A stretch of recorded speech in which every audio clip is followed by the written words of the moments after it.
You're listening to Sudbury News Talk. I want to show you something. Stand by. On the morning shift. Anything could happen. Sudbury News Talk on the morning shift.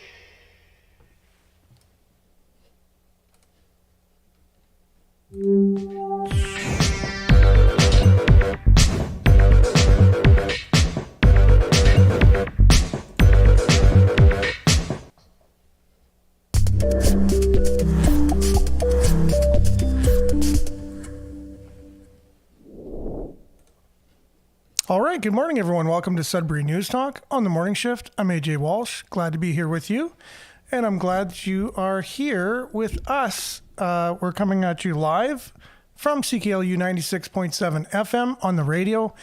We also, you can stream us at cklu.ca. You just click on the Radio Player Canada app. You can download the Radio Player Canada app as well. Take us with you and listen to us anywhere, anytime on your favorite device. We are Sudbury's campus and community radio station. We've been around since 1984. What a great year for music in general and pop culture, I think. One of the best years. Between 1983 and 1985, pop culture was definitely at its peak, in my opinion. And that's exactly when CKLU started, in a humble trailer on the at the original Ramsey Lake Road location of Laurentian University on the hill. And now we're broadcasting from the corner of Elgin and Elm Street, the old Telegraph building, and now part of the new MacEwan School of Architecture, all under the umbrella of Laurentian University. So we're glad to come at you live each and every weekday morning between 7:30 and 8:30 on the radio. We have your local weather, local sports, local news, and we oftentimes do a deep dive into the things in our country, our region, our province, our country that affect us, and sometimes even our world, and try to make sense of the world that we live in, whether it's local or abroad. And it's just, we talk about things that affect us. It's your conversation on your station every weekday morning. So thanks for joining us. Hope you're having a safe drive to work this morning if you're catching us on the radio. We're also broadcasting on live stream video at facebook.com/Sudbury News or youtube.com/Sudbury News. So make sure to like, share, subscribe, follow, all the things you can do with social media to get the channel out there, so that way more people can be part of the conversation. And we will do our best to get your comments read for those on the radio, and then up on the screen for those who are listening on the radio and may not be able to get everyone's comments on, but people can then go back and view the on-demand show on demand on either YouTube or Facebook at our channel or page, and catch a lot of the comments there. And we're just grateful to have this as a service to the community. It's volunteer. I'm not paid to do this. It's just something I do as a volunteer. And you can be a volunteer as well with your own show if you simply email gm@cklu.ca. That will go to Rob, the station manager. And you can propose an idea for a show and have your own show, your own point of view, your own angle on something that you are passionate about or you're knowledgeable about. And this is a really great thing that Sudbury has, that, you know, it's totally available to you. And there's many opportunities here. It's not like we have way too many shows from local volunteers that there's no room for them. There's plenty of room for your show.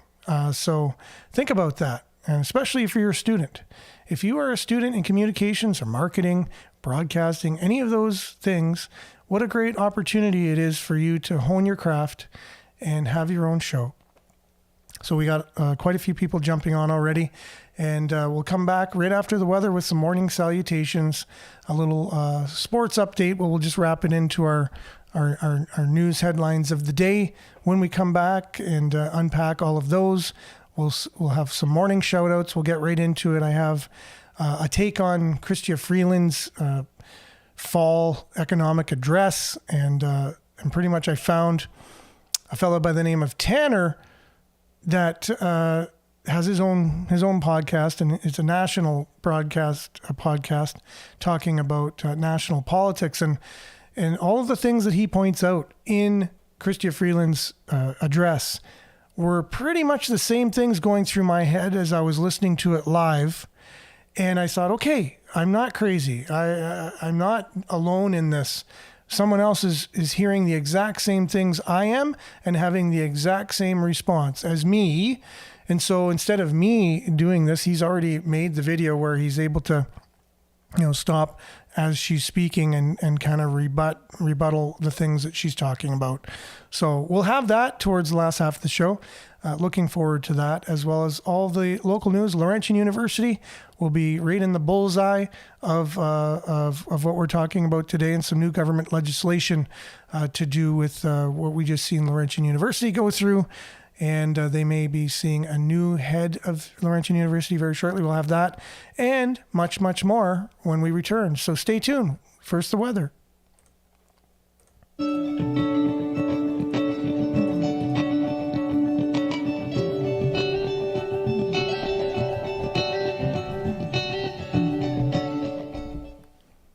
And Sudbury weather brought to you by sudburyweather.ca.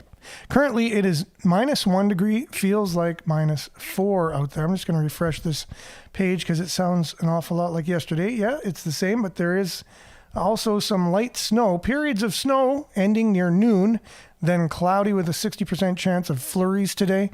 Looking at about 2 centimeters, and the high of +1. Wind chill, though, -12 this afternoon. Wind chill will feel like -12.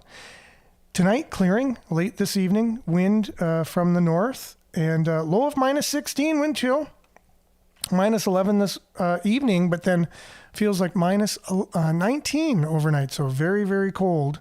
Well, compared to what we've had, it's now getting into some seasonal temperatures on the cold side of things. Friday, mainly sunny. Good news there. And the high will be -10, wind chill -22. So very crisp, cold, but sunny Friday for us. So looking forward to that tomorrow. And let's see, it'll be -15 in the afternoon as well. So it'll stay cold throughout the day tomorrow. But -10 is your high tomorrow, mainly sunny. Saturday, mix of sun and cloud, high of 0. So it gets rather warm compared to that very shortly. On Saturday, and then high of +1 on Sunday with a 60% chance of, you guessed it, flurries. And then Monday, -5, cloudy. Tuesday, 40% chance of flurries, -5. And then Wednesday, cloudy with a high of -6. And look at your satellite. You can see some of that front coming in where all the clearing is, right around Thunder Bay. And it's a diagonal coming northeast from the west, coming down. That's where that new weather is coming from, and we'll feel that in Sudbury tomorrow. Like I said, the cold weather's coming in, and with it brings clear skies. So I guess you have to make a compromise. Very cold weather for a sunny day. We'll take it this time of year. And it'll remind us of how cold it could actually get in the winter as well. So as we prepare for winter. Right here in Greater Sudbury, we'll be back with a little sports update and news headlines, your comments, and much more right after this.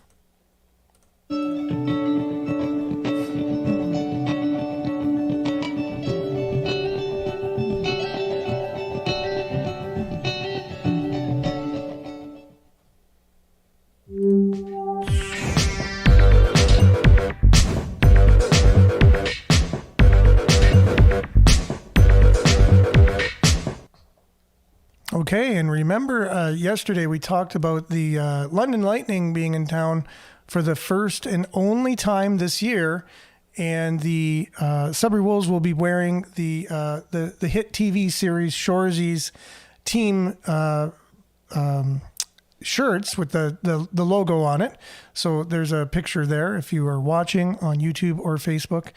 Pretty incredible. They just look pretty cool. And you can also purchase some of those T-shirts with the logo on them on Friday. Neo Kids will be receiving a donation from the Sudbury Wolves Sports and Entertainment Group. And it's going to be a great night in honor of Neo Kids and Shorzy, the Shorzy TV show. The developers of that, the producers of the show, will be on hand there as well. It's just going to be a great show and a great game on the ice. So make sure to get out there, support your Sudbury Wolves. Tickets are still available at greatersudbury.ca/tickets. You can get the tickets also at the box office when you go to the game. But to avoid the lineups, you can get your tickets in advance. So get out there and support your Sudbury Wolves this Friday, which is tomorrow, 7:05 puck drop as usual. So we'll do this, we'll do that. And so let's look at some of the people joining us this morning. A couple of people already on. Monique, she's first to the Facebook party this morning. Good morning, Sudbury, with a smiley emoji. Much appreciated. Judy, good morning. Jerome, good morning. Waking New Hounds. Okay, good morning, Waking News. Oh my goodness. My eyes. Waking News Hounds. Okay, exclamation point. Appreciate that. Sorry about the not being able to read it off the hop. News Hounds, I like that. That's a pretty cool title for all of us each and every morning, trying to dig a little deeper and find out what's really going on in the world through asking questions, which I think is the way news used to be. Good morning from Belinda. If you want to know who your tribe is, speak your truth and see who sticks around. Those are your people. That's true. Again, very profound as usual. Much appreciated. Thank you very much, Belinda. Denise says, coffee good, blessing our morning. Always, coffee's good. Yeah, for sure. Whatever gets your mojo going in the morning. Marianne, good morning. Everyone from Barrie, liked and shared. Much appreciated as usual.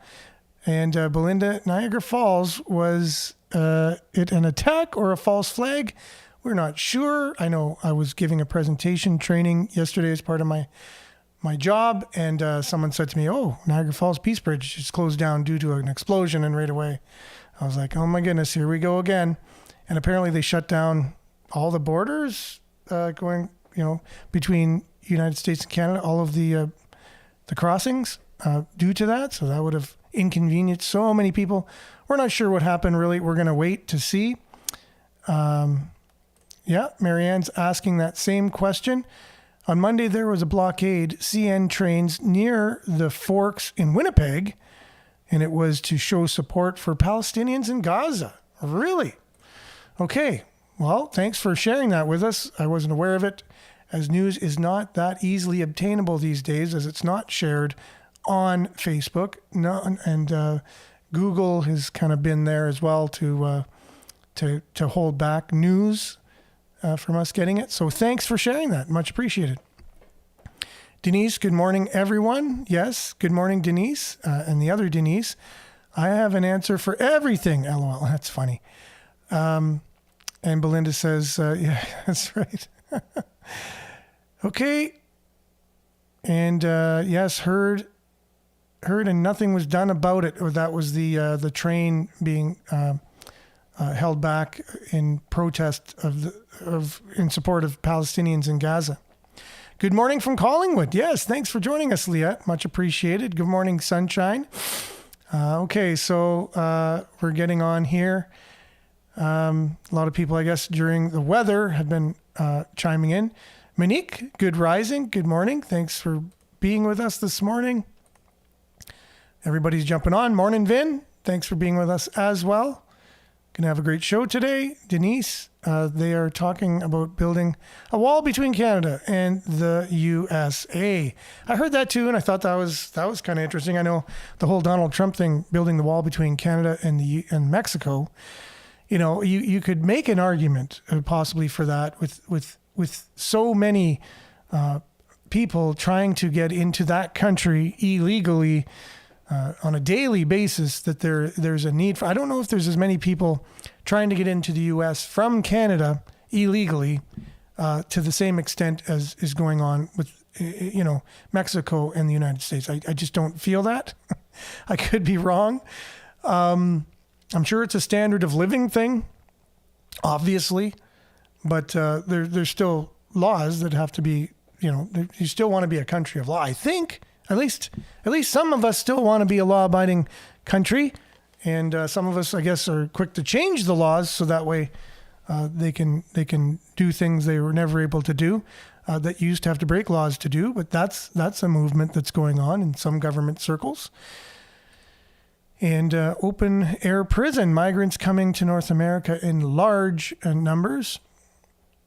Yeah, and Marianne says, sounds like the Mexico thing.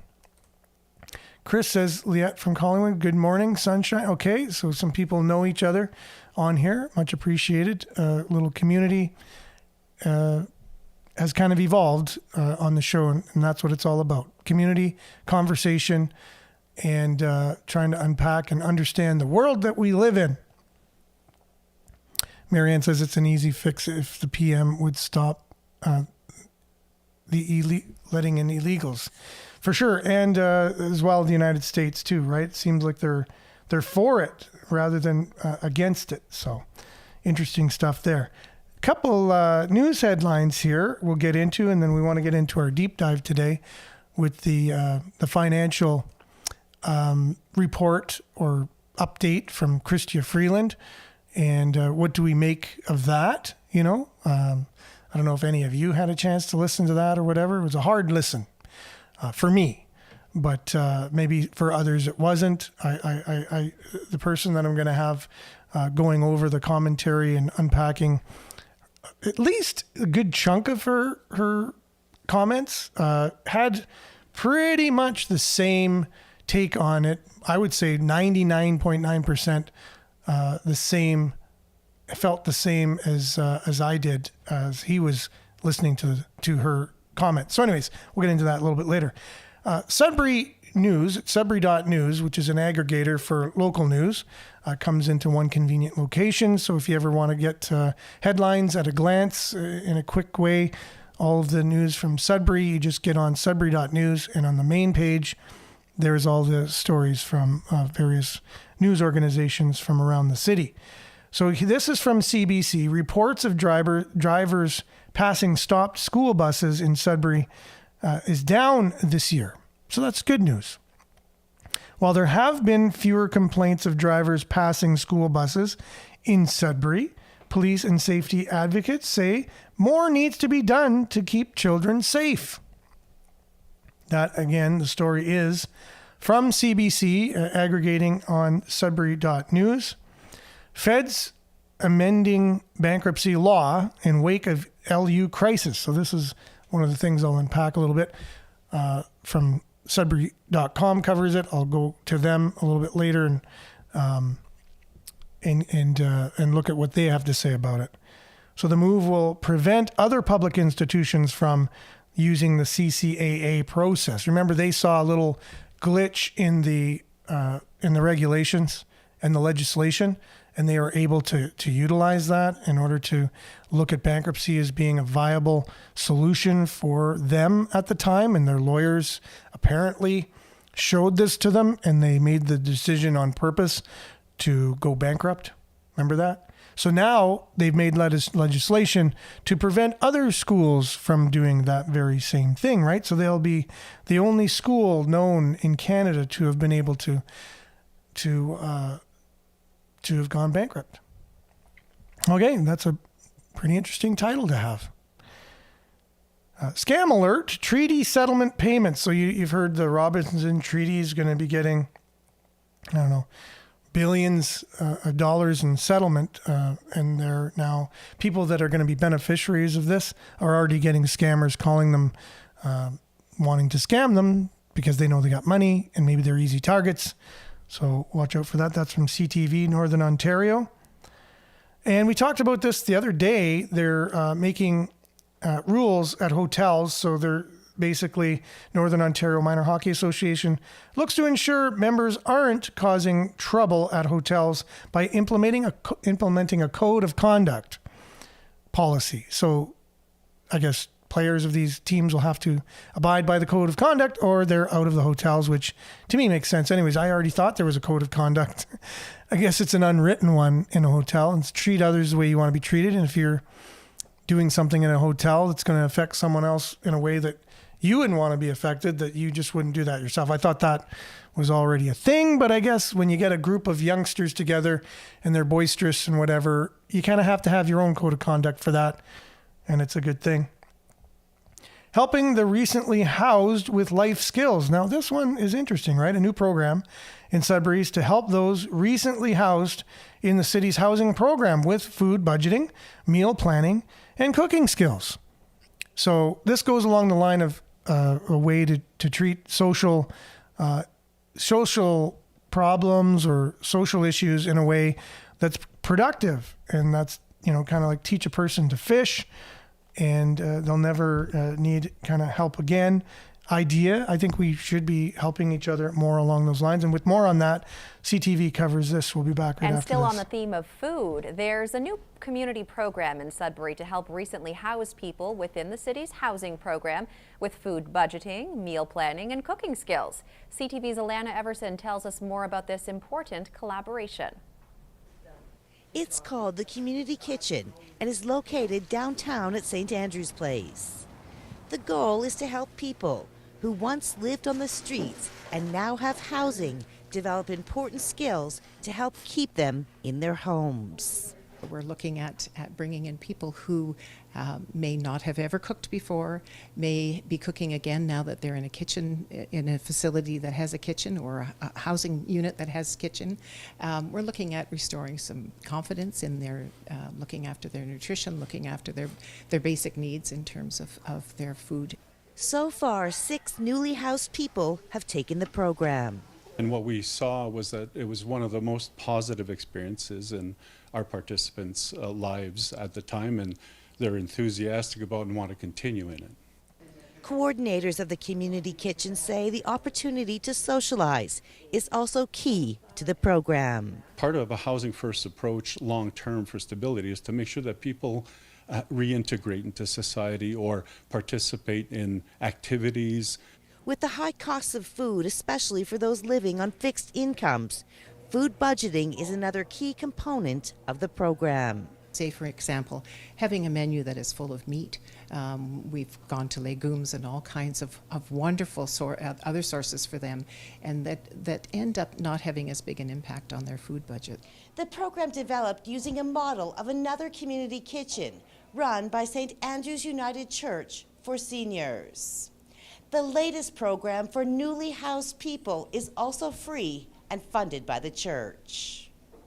Alana Everson, CTV News, Sudbury. So that's positive again, right? So you don't want to knock a thing where we're doing something positive. I just think a lot of common sense in there. You could see it was something. Yeah, didn't want to do that, but anyways, a lot of common sense in there, and I think it's positive for the community, and I'm glad that there's a lot of people taking advantage of it. I think there was, they say 4 people, 6 people, something like that. That are recently housed. And it's good to see that there are people getting housed and off the street and into conducive accommodations for life, for living, for human beings, rather than living on the streets. And not saying that a lot of people, they're really good at living on the streets. They actually do fairly well, and I'm amazed at how they're able to do that. And some people prefer to live unhoused, if you will. But it's good to see for those that aren't there on their own accord or don't want to, that we're doing that. So way to go, Sudbury. There's something positive. Good morning. That's funny, Belinda. Let's see here. So a couple people having conversations. Appreciate it, Chris. Thank you very much. Thank you for being here. And got some comments coming. I'm just going to get them on the screen as we're kind of moving forward here. We have some news out of Sudbury.com, basically following up on the Laurentian story and more. So let's get into that right now. Here we go. Change of the screen. Comments still. Get them up on here. So it says the scammers are trying to target the Robinson Treaty Huron the Robinson Huron Treaty members, right? So Robinson Huron Treaty Litigation Fund. So that's the fund that's, I guess, delegating the money to the members. There was an issue warning from them Tuesday this week, warning members of fraudulent letters being sent to beneficiaries of this payment that's going out of $10 billion. And these letters are branded with government and or this particular fund's logos, and asking the individuals to provide personal and banking information to confirm their eligibility for distribution. So these scammers are pretty slick. And once the details are provided, it promises to either direct deposit or mail a check on June 17th. So anyways, on June 17th, Robinson Huron Treaty Litigation Fund and the governments of Canada, Ontario announced the proposed settlement of $10 billion for the past compensation following negotiations of Robinson Huron Treaty Immunities case, as you remember. Okay, so let's see here. Post-secondary schools will be banned from declaring insolvency, as Laurentian University had done. The federal government has signaled it will move to prevent post-secondary institutions from declaring insolvency. This in the wake of Laurentian University's 21-22 insolvency, which included mass layoffs and program cancellations.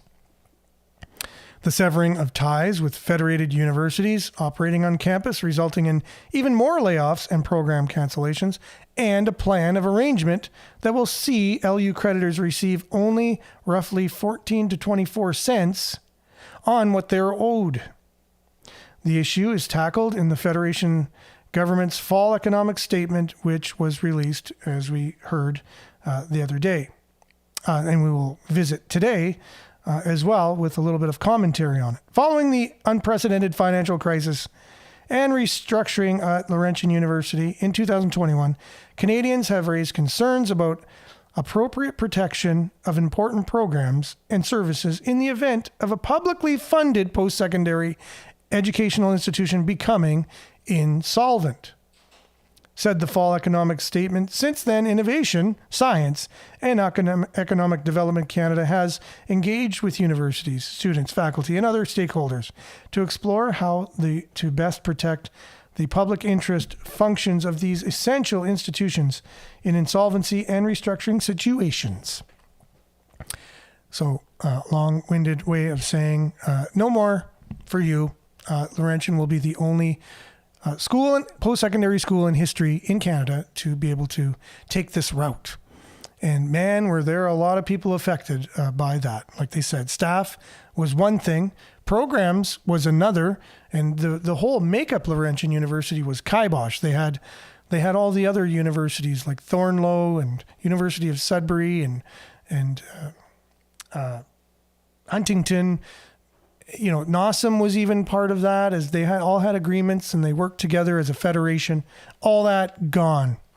And most of the, tons of the programs, a ton of programs were lost as well.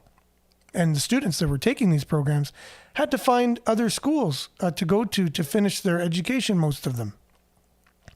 I, on the other hand, was very lucky. I was at the end of my program and I was able to switch into a similar program that's offered the same courses accreditation, so they can give me my degree. So I was lucky when I went back to school when I was older. So I was all part of that as a student. So it affected me too, although not in as bad of a way as a lot of other students. So I'm grateful for that on a personal note. However, it was not good to see a lot of other people go through what they went through. New Laurentian president could be named very soon. Another headline from Sudbury.com. Following all of the turmoil, Laurentian University's insolvency, the termination of the former president and interim president steering the ship. In the meantime, LU could have a new president leader very soon. Laurentian interim president Sheila Embleton revealed this news on the 21st, Tuesday, at a meeting, the university's Senate. She said the Presidential Search Committee, chaired by LU Board of Governors Chair Vernon Cameron, has identified its candidate. There are still some levels of approvals to go, she said, with special Senate and Board of Governors meetings to be held dealing with the agenda item in the future. Embleton spoke about the topic in both her written and verbal president's reports, as well as in response to a question during the meeting by Senate member Shannon Bissett. So there you go, Laurentian University going to have a new leader very shortly. Apparently they've, good morning, David. Yes, take care, stay safe as usual. But yeah, they're going to have a new leader very shortly. And apparently, like I said, they know who it is. They just have to go through the proper channels and get approval. The higher levels. Yeah, I'd like to know. Jerome's talking about dirty little university with a pack of corrupt secrets. I don't think you're that far off the mark with that statement. I think it would be really great to have more transparency to see what exactly happened there. What's the post-mortem, right? What's the reason?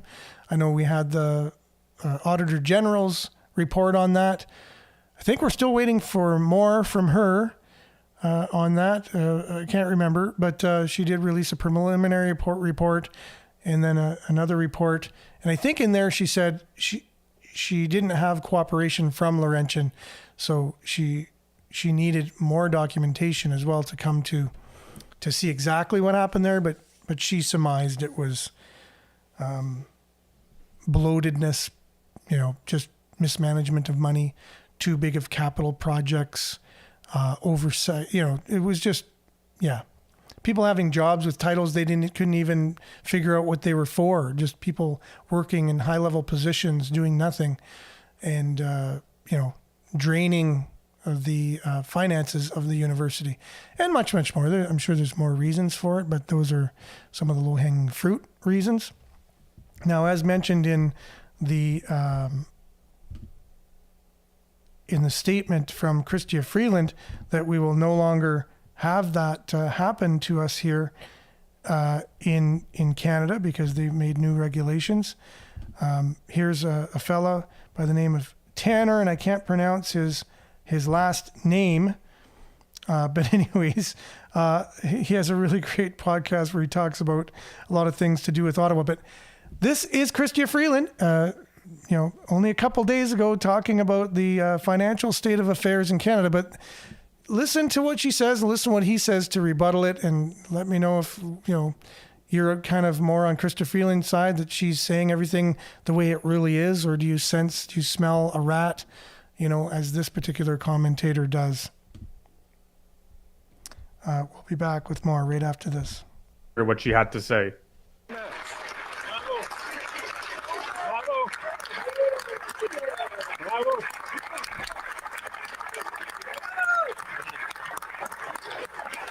Thank you, Mr. Speaker. Pursuant to Standing Order 32-2, I have the honor to table, in both official languages, the 2023 Fall Economic Statement.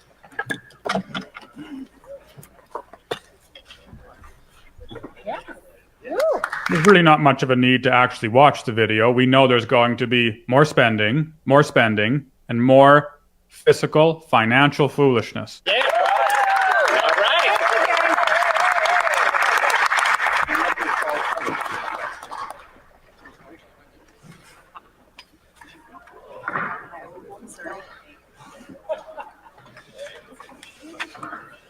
Mr. Speaker, our government was elected on a promise to deliver for the middle class. and they failed. Yeah, they've broken that promise. They broke it the day they were elected. And our economic plan is focused on building an economy that works for everyone. Bold-faced lie, because if that were true, we wouldn't be in the economic situation that we are right now, thanks to liberal government policies. The economy works for expensive, rich politicians, foreign actors like those in Windsor who are being shipped in to work at a new battery plant, and others, not middle class. With good jobs that people can count on. Major investments in public transit, in EV battery factories, and in new energy projects are not just red ink in our fiscal statement.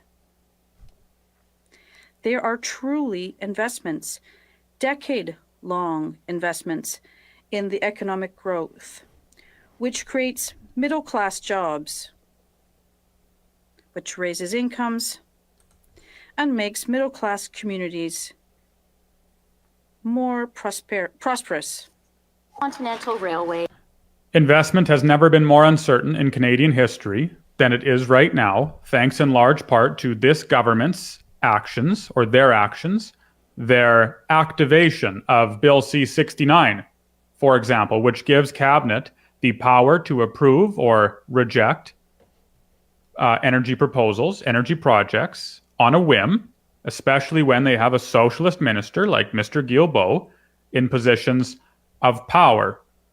All of us noticed that the projects the Liberal government so fervently proclaims to the entire nation are not projects based in oil and gas, based in the cheap production of power, but rather in a new and futurist series of investments like car batteries. A century ago. These are foundational investments which only governments can make. We believe in Canada, and we believe in the incredible possibility of Canada's future. Lie, they're progressives, they believe in themselves.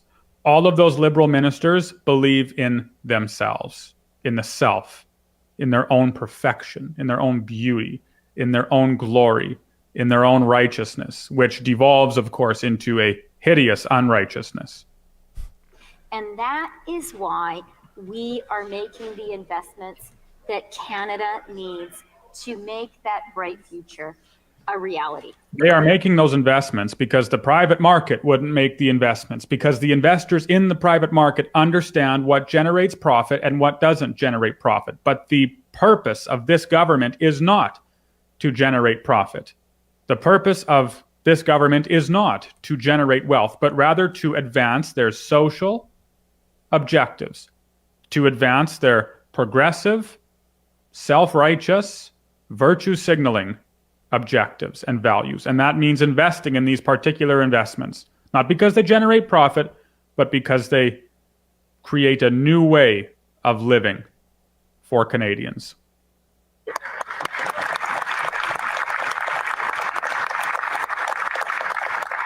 Affordable early learning and childcare is likewise an investment in our social infrastructure, and it is also transformative economic policy. It's an investment in more socialism. Does anyone want the federal government to be tied to even the early learning of their children in daycare?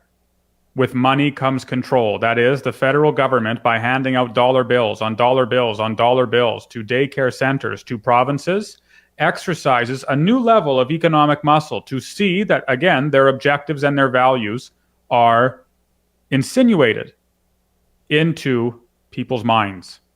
It gives children the best possible start in life and saves middle-class families thousands of dollars a year. Well, amazing. I guess the government is paying for it. You and I don't have to pay for those subsidies. We don't pay for those. The government, out of their own benevolence, out of their own generosity, Krista Freeland, out of her own pockets, funds this daycare program. What nonsense. It's such nonsense. There is nothing more deceptive in the entire world than the idea that the federal government funds anything at all. They don't. You fund programs. You fund policies. You fund platforms. The federal government takes your money first and then uses it to increase their popularity. Also supporting record women's employment and thus helping to address the labor shortages which contributed to inflation. Insinuated in Freeland's note there is the idea that staying at home with children is a bad thing. It's not. It's a wonderful thing. It's perhaps the supreme thing, the highest calling, the mightiest adventure which can ever engage individuals is the blessing of parenthood. When I announced our plan to build a Canada-wide system of affordable early learning and childcare, some people were skeptical, and justifiably so. After all, it was a promise that had been made and broken for 5 decades. But today, just 2.5 years after we launched our plan, it is working.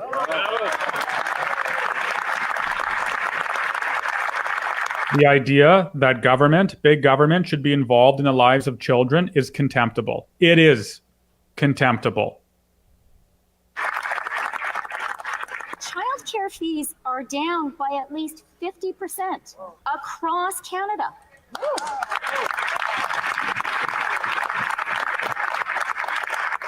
In 6 provinces and territories, we've already brought childcare costs down to just $10 a day.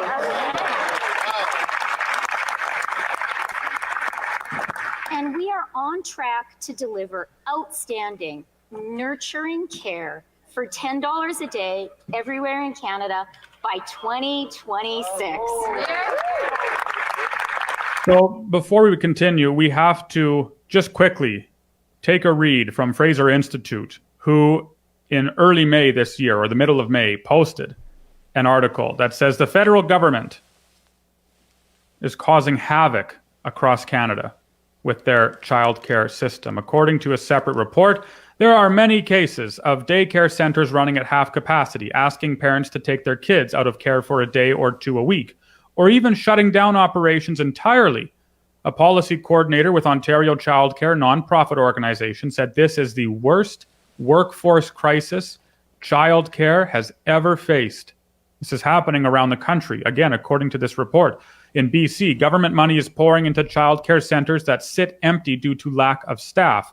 In Alberta, the worker shortage has created a crisis. In Nova Scotia, only 400 out of 1,500 childcare spots promised by the end of 2022 were actually created. And in Manitoba, there's an estimated shortage of about 3,000 workers. Fraser does a good job here of exposing that. First, the real cost is not $10 per day. That's only the out-of-pocket cost. The total cost, which of course includes taxes, is far higher. Even worse, the government has taken control away from parents over how their childcare money is spent.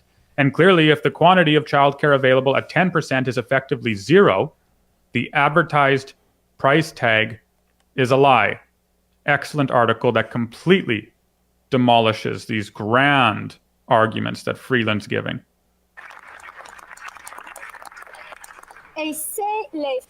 And it is women in Quebec who led the way in terms of affordable childcare. Therefore, our plan supports the creation of 30,000 new spots to make childcare services more accessible across the province. Enhancements to Canada's social safety net, ranging from the Canada Child Benefit, the Canada Workers Benefit, the Canada Pension Plan, are about driving down inequality, raising incomes, and ensuring by design, not by trickle down, that everyone can truly share in our country's prosperity. The only equality that comes from the Canadian Pension Plan is that the pension itself sucks. The returns are garbage. The returns are excessively modest. There's equality there, but that's it. With investments in our economy, our communities, and a new generation of middle-class careers, we have focused relentlessly on ensuring that government investments deliver real economic opportunities for all Canadians. And that, Mr. Speaker, is our economic plan. Pensons seulement à tout le chemin. Just think of how far we've come, Mr. Speaker. Right after. Yeah, right. Come down. How far we've come down from the summit we used to enjoy when Canada was far more economically powerful and rational than it is right now. a decade of conservative austerity, our government has lifted nearly 2.3 million Canadians out of poverty. Inflation is coming down and wages are going up. Before we continue, that fact, that statement that Freeland and that the Liberal government is lifting Canadians out of poverty is utter nonsense. Just this year, nearly 2 million Canadians used a food bank, which is the highest recorded number since the metric began in the late 80s. I think it's 89. They want to talk about that. Are we richer than we were 5 or 10 years ago? Are we richer than we were 20 years ago? People can't afford to live in a condo, let alone purchase a house. What is Freeland talking about? Demonstrable lie. And private sector economists now expect Canada to avoid the post-pandemic recession that many had predicted. What would we call this then? What are we in right now? Again, people can't afford homes, they can't afford cars, they can't afford groceries. The size of groceries looks like this. It continues to shrink at expanding rates. It's difficult to do anything right now, and yet Freeland wants to talk about how Canada's avoided a recession. She wants to talk about how inflation is going down. That's only because inflation is measured incorrectly in the economy. This entire speech is saturated with lies. To our economic plan, Canada is today a global investment destination of choice.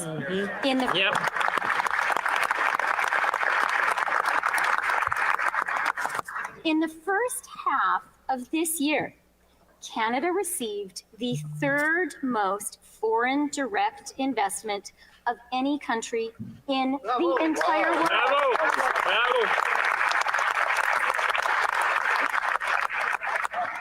And that was more investment per capita than any of our G7 allies.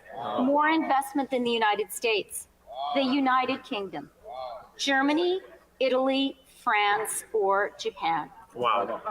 And the IMF projects Canada to likewise see the strongest economic growth in the G7 next year. Wow.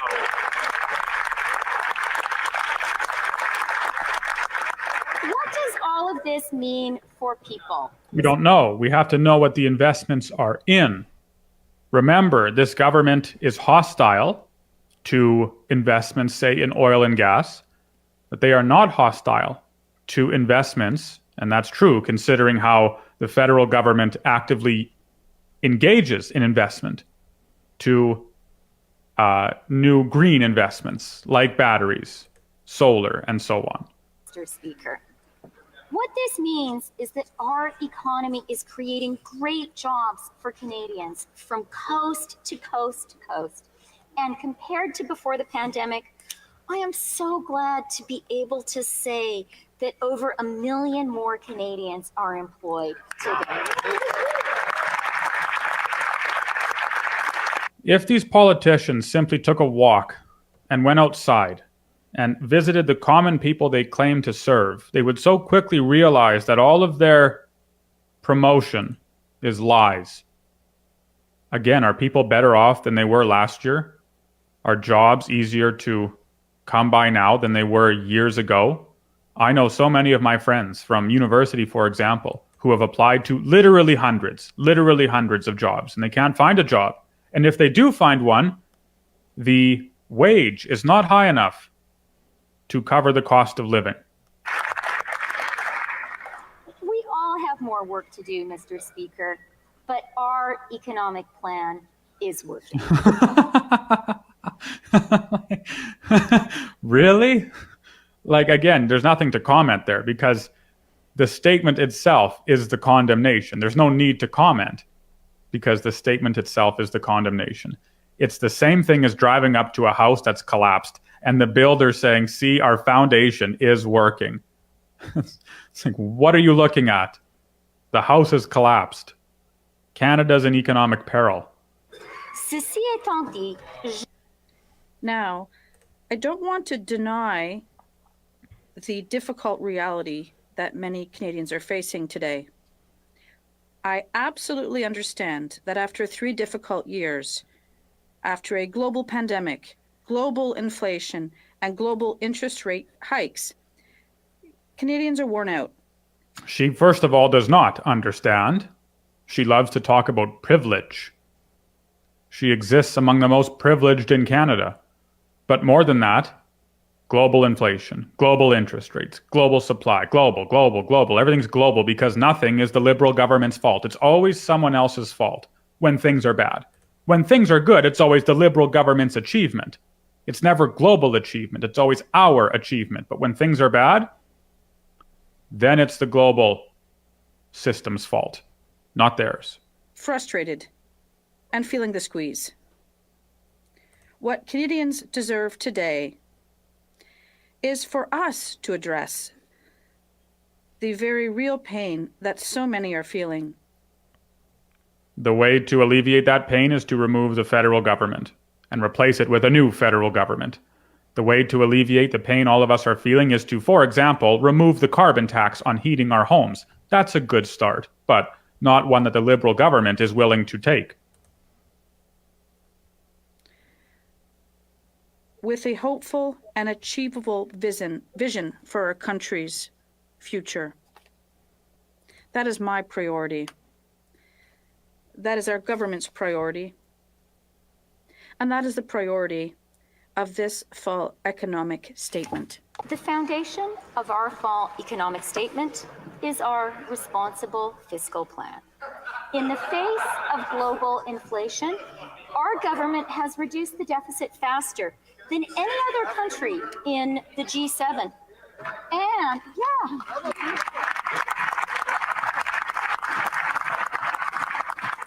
And with inflation down from 8.1% last year to just 3.1% today.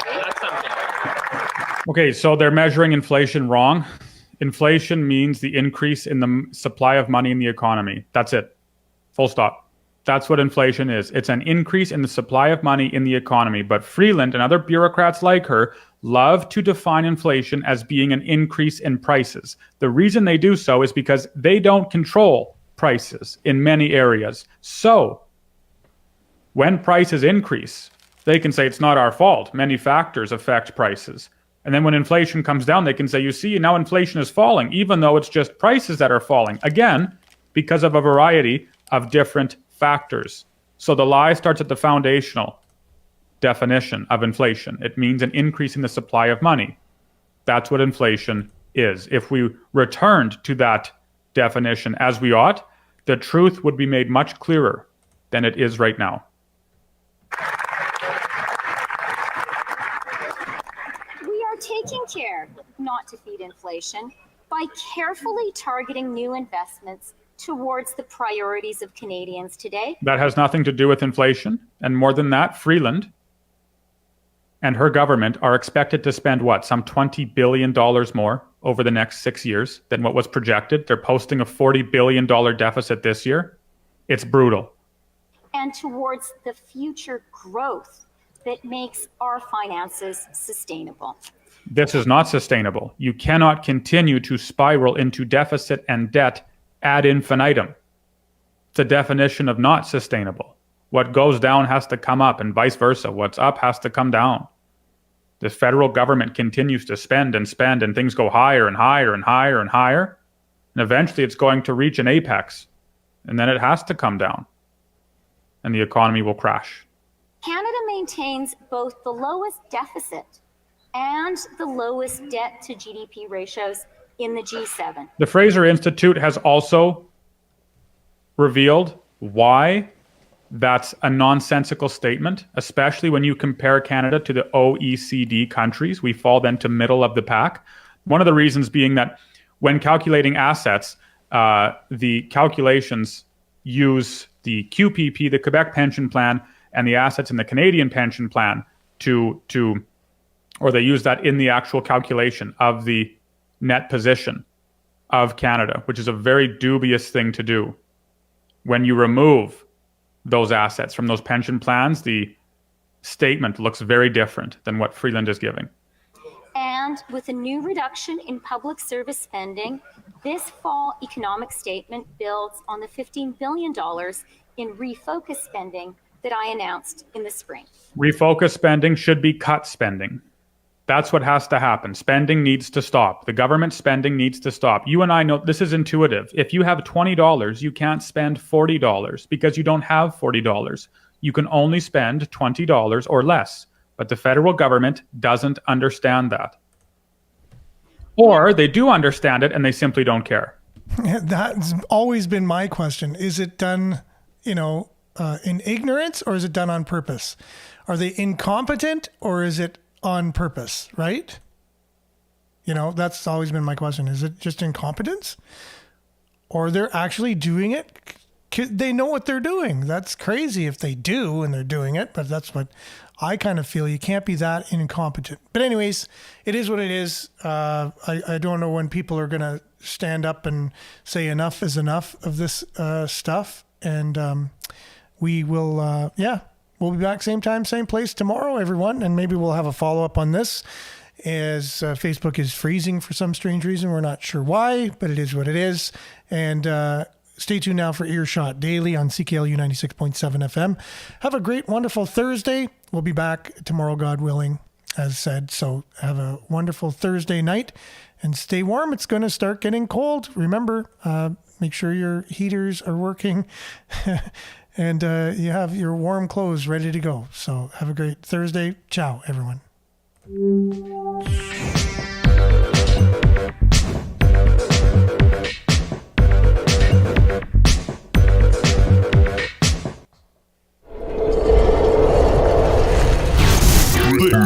This is Sudbury News Talk on the morning shift.